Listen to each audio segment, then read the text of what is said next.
नमस्ते। कक्षा 10 क्षितिज से काव्य कविता उत्साह। उत्साह छायावादी कवि सूर्यकांत त्रिपाठी निराला जी ने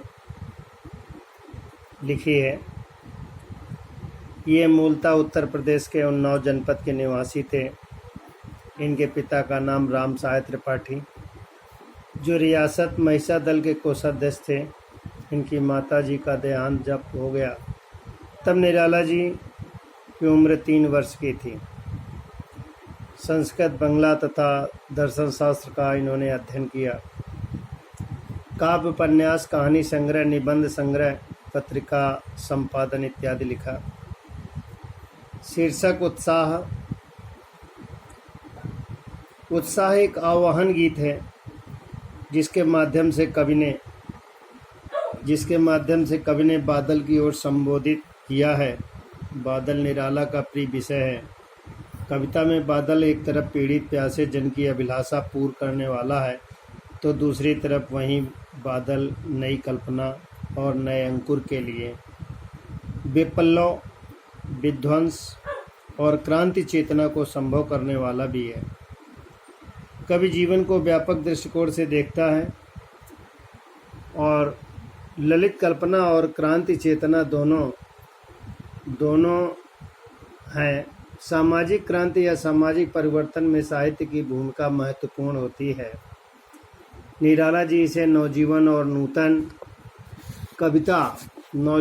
नूतन कविता के माध्यम से इन्होंने प्रस्तुत किया है, मानव को प्रोत्साहित किया है।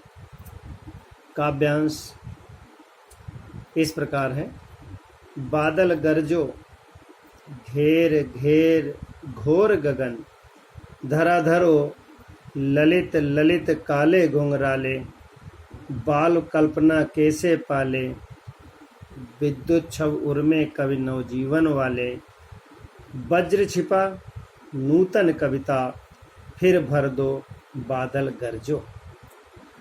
पदखंड प्रथम इस प्रकार है। गरजो गर्जना, घेर घेर घिर घिर कर, घोर भयावह, गगन आकाश, धराधर बादल और ललित सुंदर। निराला जी कहते हैं, हे बादलों गरजो, इस प्रकार गरजो, इस प्रकार गर्जना करो, घेर घेर घोर गगन में, पूरे आकाश में घूम घूम कर पूरे पृथ्वी मंडल के लिए पूरे इस स्थान से उस स्थान तक गरजते रहो और मनुष्यों में नई चेतना भरते रहो। ललित ललित काले घुंघराले, अनेक प्रकार के काले काले जो बादल हैं आकाश में विचरण करते रहते हैं। बाल कल्पना कैसे पाले, जैसे छोटे छोटे बालक कल्पनाएं किया करते हैं।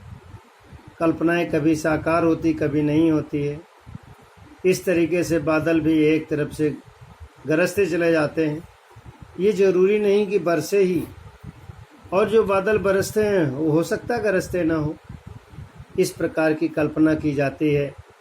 विद्युत छवि उर्मे, बादलों के बीच में जब जोर से गर्जना होती है तो बिजली चमकती है, और बिजली इतनी भयंकर रूप में आवाज़ करती है, गर्जना करती है कि कवि नवजीवन वाले कि बिजली के माध्यम से कवि ने सबको बताया है कि जीवन में अनेक प्रकार की परेशानियां आती हैं।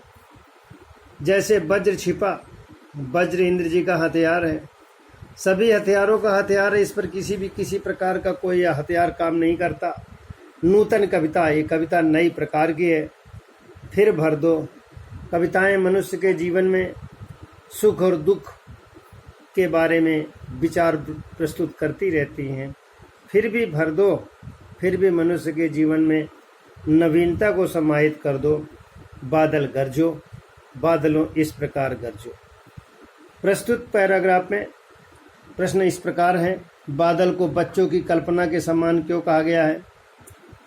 उत्तर है, जिस प्रकार बाल जीवन में बच्चों की मधुर मधुर कल्पनाएं निरंतर बदलती रहती हैं, उसी प्रकार बादल का सौंदर्य भी निरंतर परिवर्तन होता रहता है। जिस प्रकार बाल कल्पनाएं मनोहारी होती हैं, उसी प्रकार बादल की छवि भी मनोहारी प्रतीत होती। प्रश्न नंबर 2, कविता का मुख्य स्वर क्या है? उत्तर है, कविता का मुख्य स्वर ओज है। कवि अपनी ओजस्ता से जन चेतना लाकर जन सामान्य क्रांति लाना चाहता है। वह बादलों से पूर्ण आकाश को घेर लेने के लिए कहता है। इस तरह कविता के स्वर में ओज है, विप्लव क्रांति है, परिवर्तन है। प्रस्तुत प्रश्नोत्तर बालक करेंगे, कॉपी में लिखें।